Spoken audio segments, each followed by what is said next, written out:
Bonjour, bienvenue à toutes et à tous. C'est vraiment une joie pour moi que de vous accueillir dans les locaux fraîchement rénovés de notre école de psychologues praticiens, campus de Lyon. Je vais, pour démarrer ce colloque sur les identités plurielles des psychologues d'aujourd'hui, passer la parole au professeur Alain Blanchet, président du conseil d'administration de l'école de psychologues praticiens. Je vais tenir ce micro comme ça. Alors donc, d'accord. Bonjour, mesdames, chers collègues. Effectivement, on est très content de vous avoir ici. C'est un honneur que vous nous faites. Et en même temps, on a dit que c'était peut-être le premier colloque général organisé par cette école. En effet, c'est le premier depuis que nous sommes là. Il n'y a pas de problème. Avant, je crois qu'il y en a eu quelques-uns, mais oui, il y en a eu. Je vais vous donner un peu mon avis sur d'abord ce colloque, ce titre, le thème qui est abordé. Et c'est pas seulement un avis, enfin, ça se veut être une réflexion très très générale à la fois sur la profession et sur la discipline. Et je vous prie de m'excuser si parfois je vous choque dans mes propos, ça peut arriver.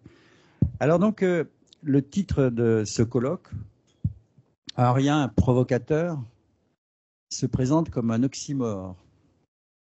Le propre d'une identité étant d'être unique, elle ne peut être elle-même plurielle, parce que le titre c'est identité plurielle.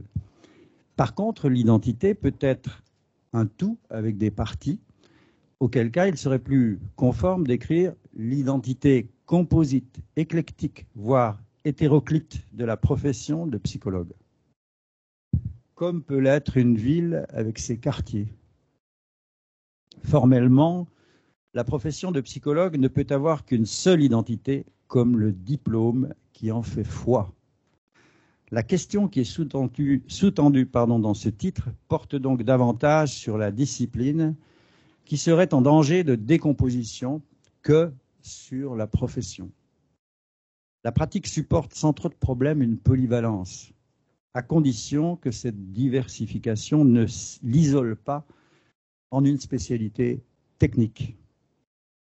Aujourd'hui, les buts, les méthodes, les modèles, les productions et les positions sociales des psychologues sont en effet largement différenciés dans de nombreuses configurations professionnelles, au risque de constituer des systèmes de pensée clôturés sur leur objet, qui s'éloignent les uns des autres comme un univers en expansion. Le terme de pluriversité que l'on trouve dans le titre d'une conférence de mon ami Christian Hélon reprend cette métaphore cosmologique de l'univers, et notamment la notion de plurivers. Dans le cosmos, aucune possibilité pour que les univers parallèles se rencontrent un jour, mais sur Terre, les méridiens se croisent aux pôles. Toutes les dissonances, divergences, parfois même querelles doctrinales et conscience des risques de technicisation n'iraient pas sans inquiéter, sans la discussion critique qui consolide l'identité de la discipline, comme le fait aujourd'hui cette conférence donc du 6 et 7 juin sur les distinctions des vues et pratiques psychologiques. Conférence que j'aurais préféré, au fond, intituler, en paraphrasant Henri Bergson, « L'unité multiple de la psychologie ». À première vue, la similitude dans le métier d'un psychologue, ergonome cognitiviste, qui travaille à améliorer la relation homme-machine dans les postes de pilotage d'avion, et dans le métier d'un psychologue psychothérapeute qui travaille à améliorer l'état souffrant d'un patient, ne saute pas aux yeux, cette similitude. Pourtant, les deux collègues cherchent à réduire les conflits, à comprendre leurs origines et fonctionnements et à améliorer le bien-être des personnes. Et ceci en prenant en considération les caractéristiques propres de l'esprit humain tel qu'il est envisagé et modélisé par le terrain et le laboratoire dans tous les secteurs de la discipline. Donc au fond, l'unité de la psychologie comme discipline maîtresse des actes professionnels est difficilement réfutable. La question pratique serait plutôt celle-ci. Ces deux spécialistes ont-ils quelque chose à se dire Chacun pourrait-il bénéficier de l'expérience de l'autre? Cet échange serait-il profitable pour l'amélioration de ces modèles d'action? Existe-t-il des transferts de compétences dans les exercices de leur métier? De tels dialogues critiques et méthodiques contribueraient-ils au développement de modèles théoriques plus généraux et plus efficients pour la discipline? Cette dernière a-t-elle des détracteurs? Est-elle bien préservée des conceptions qui fragilisent le centre de gravité de son identité? Comme toute discipline récemment établie, la psychologie a élargi ses champs de compétences et ses applications. Cet accroissement s'est effectué différemment selon les pays. Concernant la France, Pierre Janet et René Binet fondent la psychologie en 1901 sous la forme d'une société savante que vous connaissez. Il s'agissait de dégager la science des nombreuses pratiques faisant appel au spiritisme, au surnaturel et au suprasensible. Dans les années 1930 à 1960, la psychologie est éminemment suspecte aux yeux des philosophes. Ils perçoivent la discipline comme un instrument au service de l'orientation, de la réadaptation et de la norme, et l'appréhendent comme échappant à l'immense héritage culturel de la philosophie concernant la pensée, le corps, la morale et globalement toutes les questions afférentes à l'être. Par exemple, pour Alain, le psychologue est, je cite, Alain est un grand philosophe, le psychologue, je cite, est un historien de l'âme pour qui penser n'est rien de plus que savoir ce qu'on pense. On va le dire quand même. Les psychologues sont, je cite, des hommes tristes, des adorateurs du fait. En tant que tels, ils ne peuvent qu'adorer aussi les pouvoirs constitués, faisant ainsi un travail, je cite, de haute police. Élève d'Alain, Georges Canguilhem, que tout le monde aime beaucoup et apprécie, pourtant, dans les années 30, dit ceci: la psychologie instrumentaliste se présente comme une théorie générale de l'habileté hors de toute référence à la sagesse. Puis il prononce cette phrase célèbre, que tout le monde doit connaître, je pense: le philosophe peut s'adresser au psychologue sous la forme, une fois n'est pas coutume, d'un conseil d'orientation et dire, quand on sort de la Sorbonne par la rue Saint-Jacques, on peut monter ou descendre. Si l'on va en montant, on se rapproche du Panthéon, qui est le conservatoire de quelques grands hommes, mais si on va en descendant, on se dirige sûrement vers la préfecture de police. La formule est brillante, mais prosaïquement, on aurait pu lui répondre que sur le chemin, il pouvait s'arrêter au Collège de France. Par contre, ce médecin philosophe considère que la psychanalyse, au contraire, peut permettre la transformation importante qu'elle pourrait opérer au sein de l'individu. Pour Canguilhem, la psychanalyse tente de déplacer l'humain du statut d'objet factuel auquel les sciences l'ont assigné vers un dévoilement de son état d'incomplétude qui caractérise sa réalité existentielle, du Canguilhem. Il dit concernant la psychologie, il recommence, en faisant de l'esprit un petit univers à part séparable et observable, comme avec un appareil, on fait de l'esprit une chose, c'est-à-dire qu'on l'enterre comme esprit. Belle formule. Quand je dis belle formule, c'est avec une certaine ironie quand même. 70 ans plus tard, quel est le paysage des pratiques professionnelles? Sommes-nous rentrés dans la préfecture de police? Oui, sans aucun doute. De nombreux psychologues travaillent dans des secteurs de la fonction publique. Administration, police, armée, services hospitaliers, justice, école, lycée, entreprise, etc. Ils concourent à l'analyse de l'interface humain-machine, à la résolution de conflits, au soutien des enfants fragilisés, à la prise en charge de personnes blessées corporellement et psychiquement. Rien qui ressemble à une adoration des pouvoirs constitués. Bien au contraire, une position critique et efficace au centre même de la dynamique sociale de ces organisations.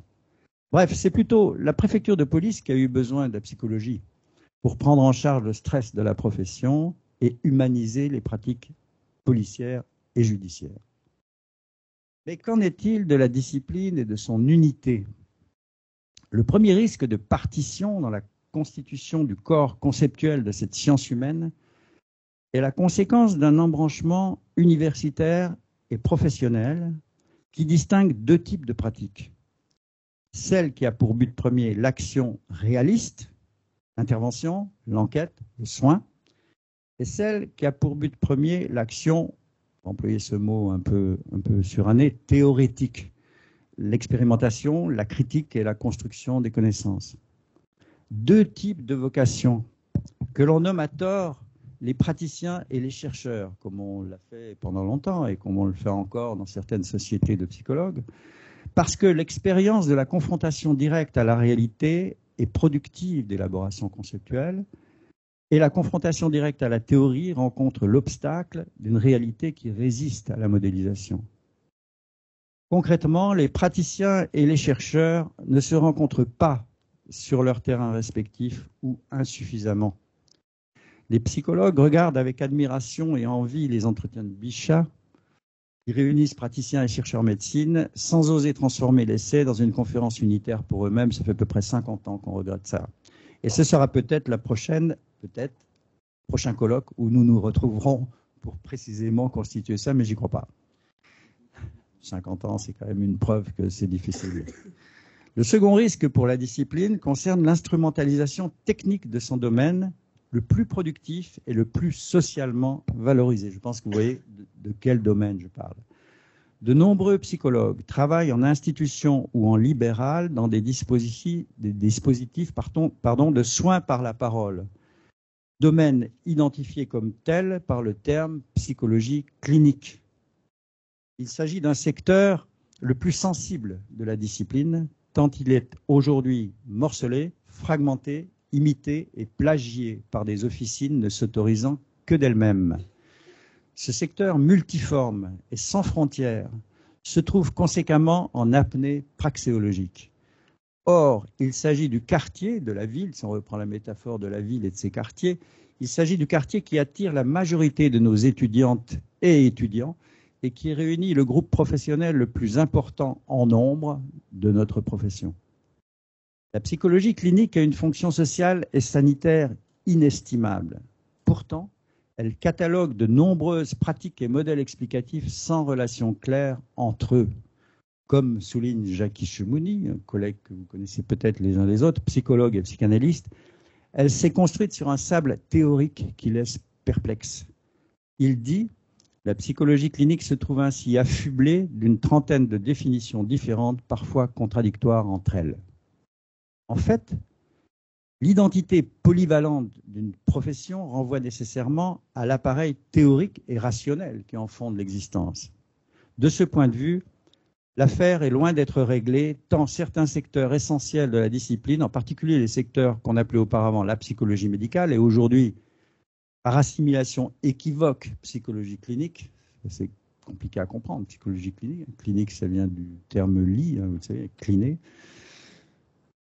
Peinent à réunir conceptuellement leur modèle dans un large appareil théorique stabilisé et ainsi offert à la critique constructive de l'élaboration d'une connaissance commune. En effet, la multiplication des modèles conduit à une concurrence interne qui transforme chaque modèle en credo opposable aux autres paradigmes, ce qui représente un risque non négligeable de technicisation, toujours celle-ci. On peut ainsi considérer que les psychologues qui sont majoritairement dans ce secteur clinique sont malheureusement ceux qui subissent davantage les effets d'un morcellement des types de pratiques et qui produit parfois des adhésions rassurantes, faire partie d'un groupe, mais abusives, ou des mises en œuvre individuelles de savoir-faire éclectiques ou agrégatifs fondés sur l'expérience en l'absence de support conceptuel explicitable et partageable.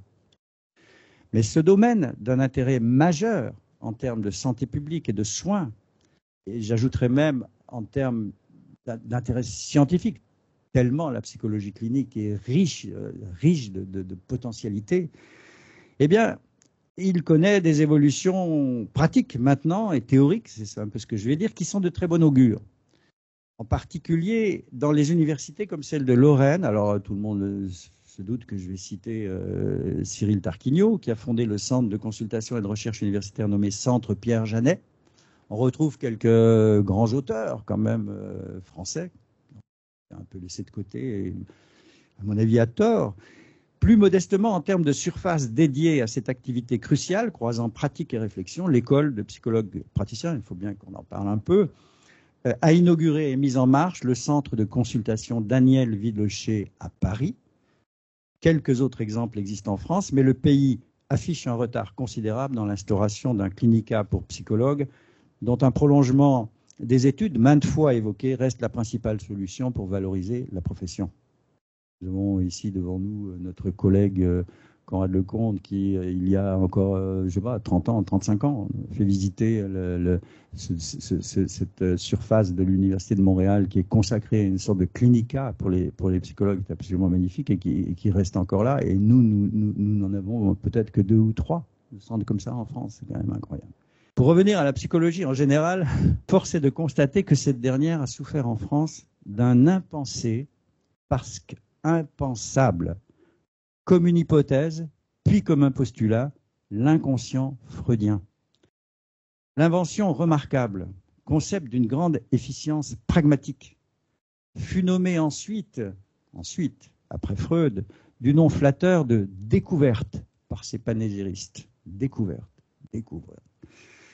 Normalement, découvert, c'est plus à couvert. C'est pas l'inconscient qui peut être découvert, c'est impossible.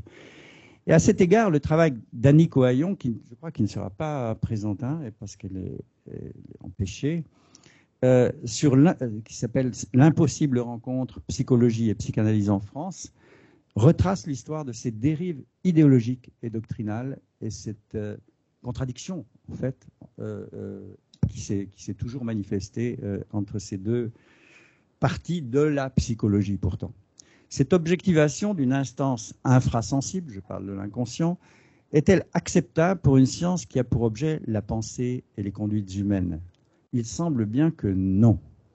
L'écart créé entre la psychanalyse et la psychologie par l'imposition d'une croyance irreligieuse dans l'inconscient freudien, comme la nomme Daniel Villecher, n'est plus mesurable, il est dirimant. Comme l'exprime cet auteur dans un remarquable article intitulé « Croire en l'inconscient », je rappelle que Daniel Villecher était président de l'IPA, c'est-à-dire de l'Internationale psychanalytique, et je vous rappelle également que c'est un grand psychanalyste et un grand psychologue, docteur en psychologie, etc. Je ne vais pas faire ça. Enfin, bref. Et alors, comme l'exprime cet auteur, croire en l'inconscient, selon Freud, la religion étant une psychologie, c'est dans L'avenir d'une illusion, étant une psychologie projetée dans la construction d'une réalité suprasensible, je dis bien la religion étant une psychologie projetée dans la construction d'une réalité suprasensible, la science freudienne retransforme cette réalité en une psychologie de l'inconscient. En désacralisant le monde, la psychanalyse sacralise une partie de l'activité mentale sous le nom de inconscient. Être psychanalyste, comme dit Serge Leclerc par exemple, ce serait avoir acquis la conviction de l'existence de l'inconscient. Moi, je trouve que ça parle. Daniel Villecher réarme la notion d'inconscient, parce qu'il ne faut pas la perdre, il faut lui donner du sens. Daniel Villecher réarme la notion d'inconscient dans la sphère des réalités psychologiques. L'inconscient n'est qu'un prérequis de la pratique et moins un présupposé théorique, qu'un régulateur interne des processus associatifs. Je cite, « c'est plus une pratique de l'esprit qu'une démarche scientifique ». L'apport positif de la conjecture de l'inconscient freudien est tout entier contenu dans son effet d'accélérateur de pensée, on pourrait même dire de générateur de pensée.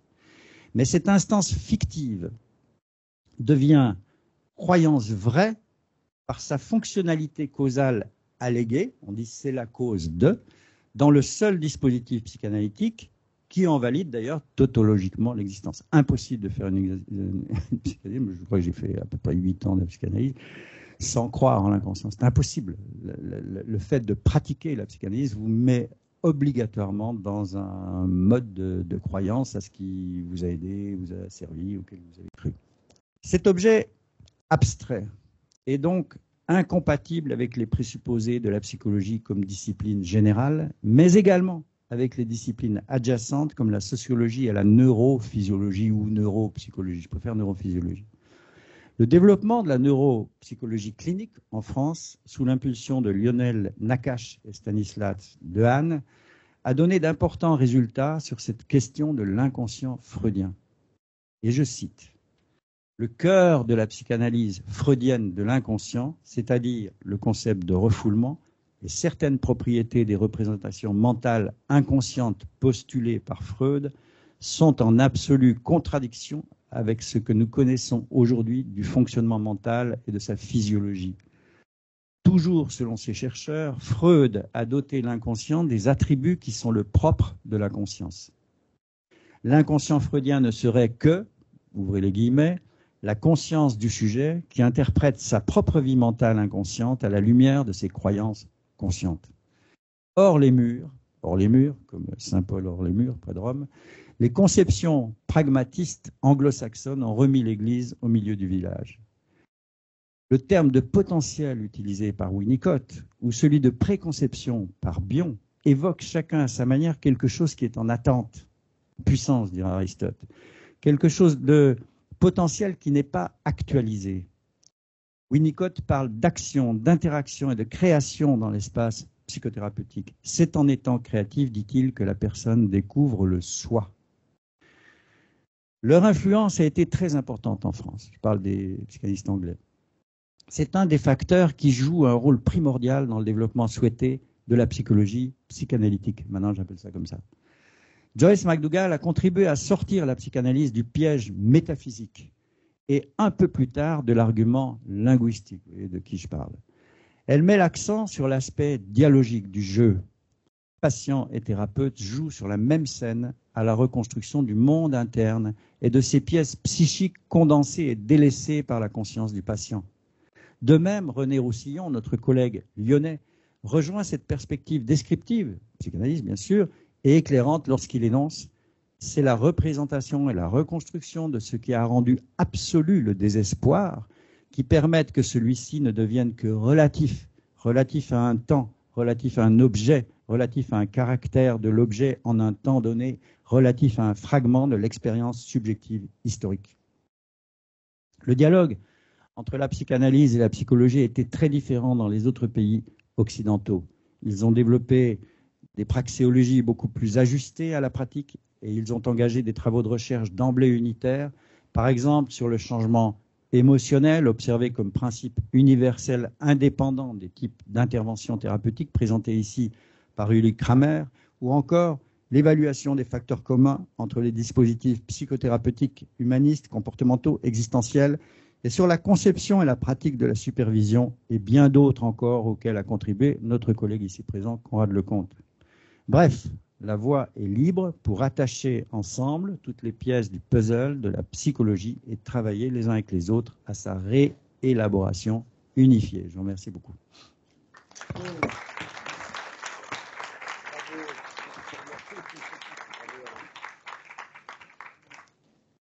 Merci beaucoup Alain pour ce propos qui lance ces 2 journées. Et tu m'invites d'ores et déjà à rebondir sur la déconstruction que tu nous as proposée des identités plurielles, hypothèses ou propositions, formulations mises au travail pendant ces 2 journées. C'est une proposition sur laquelle nous reviendrons demain soir lors du moment de synthèse prospective que je vous proposerai. Pour l'instant, je voulais souligner que les identités dites plurielles me paraissent l'antidote et l'antithèse des replis identitaires qui menacent de toutes parts.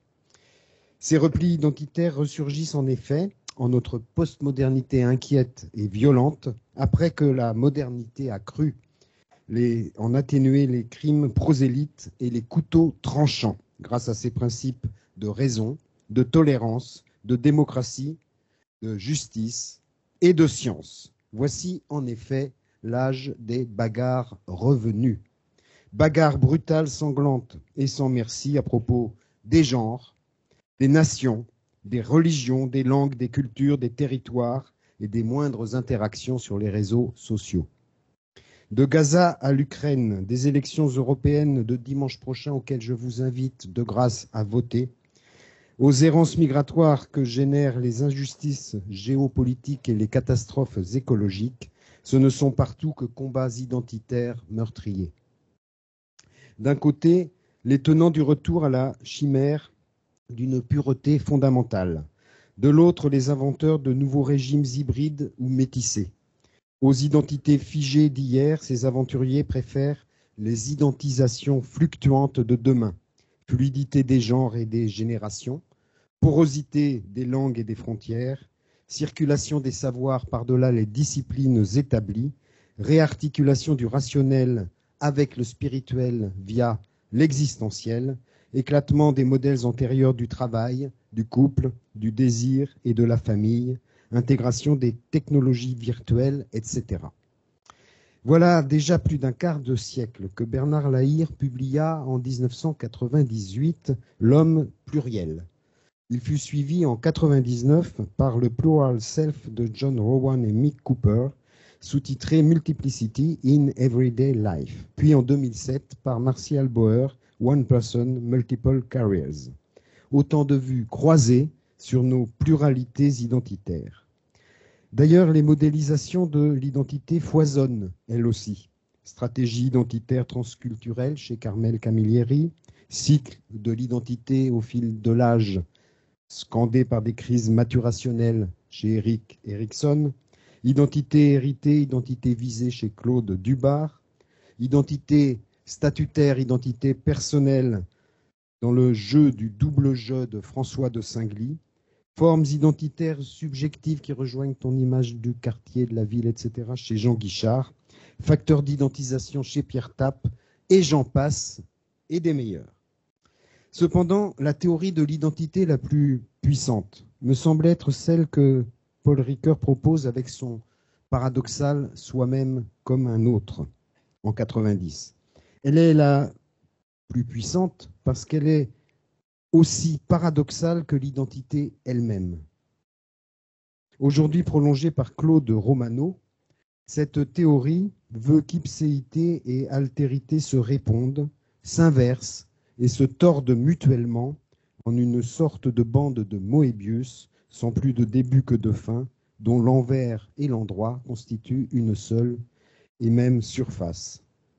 Ainsi, l'ipséité consiste-t-elle à maintenir la permanence de soi contre l'altération du temps et par autrui, quand l'altérité suppose de reconnaître à la fois l'autre en soi et l'identique à soi dans l'autre. À l'heure des infinis débats et combats dont seuls les psychologues ont le secret, pour ou contre la 6e année de formation, le doctorat d'exercice, pour ou contre un conseil de l'ordre ou une autre forme de conférence de représentation légitime, pour ou contre une psychologie intégrative ou scientifique ou clinique de type analytique ou de type médical. Tu viens de développer tout cela, je n'y reviendrai pas. Je souhaite que ces 2 journées nous fournissent l'occasion de nouer, renouer et dénouer ensemble nos ipséités et nos altérités. Je remercie déjà les conférenciers, les communicants, les participants aux tables rondes, les représentants des nombreuses organisations professionnelles qui vont maintenant se succéder, les partenaires aussi, financiers, intellectuels, éditoriaux, institutionnels qui nous ont soutenus, les étudiantes et les étudiants et les équipes de l'école qui nous accueillent et qui ont tout préparé pour que vous vous sentiez reçus. Je remercie aussi les collègues venus de loin partager avec nous leur altérité. Bienvenue à nos amis du Vietnam, du Bénin, du Canada, d'Algérie, de Suisse. J'en remercie aussi évidemment et surtout mes chers collègues Mathilde Moisseron-Baudet et Lionel Strub, efficaces et vigilants co-présidents du comité scientifique et du comité d'organisation de ce colloque, toujours présents sur tous les fronts depuis 6 mois. Dans un essai de 1979 intitulé « Entre le cristal et la fumée », Henri Atlan opposait la pureté du cristal, qui a pour contrepartie sa fragilité, à l'impureté de la fumée, qui lui permet au contraire de se diffuser et se répandre au risque de la dilution. Puissions-nous, pendant ces 2 journées, oser l'impureté sans aller jusqu'à la dilution, tout en modulant le purisme des dogmes et des postures épistémologiques, méthodologiques, ontologiques, qui fragmentent et fracturent tant notre discipline que notre profession. rester les mêmes tout en devenant tout autre. C'est dans cet oxymore que nous formerons les psychologues de demain et fabriquerons la psychologie d'après-demain. Je vous remercie. Merci beaucoup.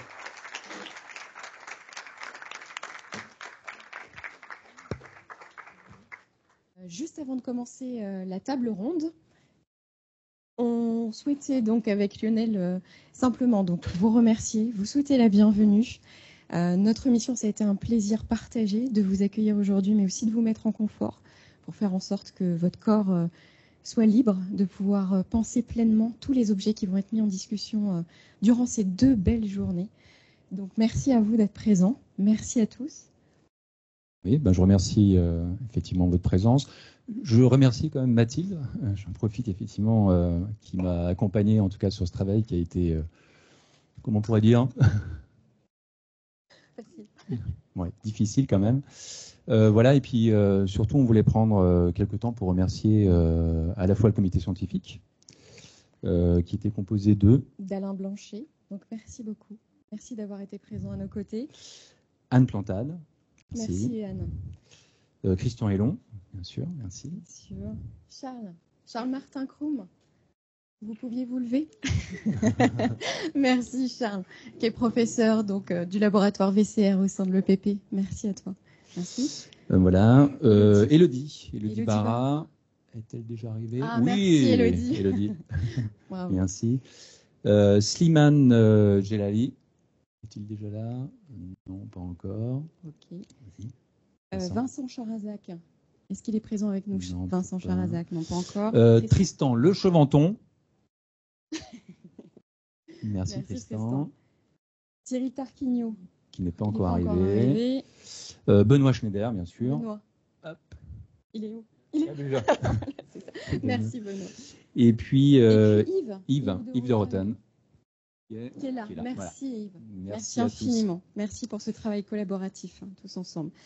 Il faut savoir que ce colloque donc, va s'organiser sous plusieurs formes. Donc vous allez assister juste après à la première table ronde. Vous en aurez une autre animée par les alumni demain. Et puis vous aurez donc des symposia qui vont vous être proposés aussi durant cette matinée. Des communications orales. Des ateliers. Et puis enfin des conférences plénières. Voilà. Très bien. Et puis quelques informations techniques pour finir. Donc vous aurez un repas libre. Donc ce midi ainsi que demain midi, vous avez pas mal d'offres gastronomiques qui vous sont proposées aux alentours de l'EPP. Voilà. Et puis enfin pour ceux qui souhaitent participer à nos côtés au gala, eh bien nous vous donnons rendez-vous ce soir à 19h au Boscolo. Voilà, et puis bien évidemment, on ne pouvait pas terminer cette petite introduction sans remercier infiniment le comité d'organisation. Voilà, et on va vous présenter juste une petite note humoristique et une surprise. On termine comme ça, puis on vous souhaite une bonne journée, une belle journée, et puis qu'elle soit aussi riche que possible. Merci. Merci à vous.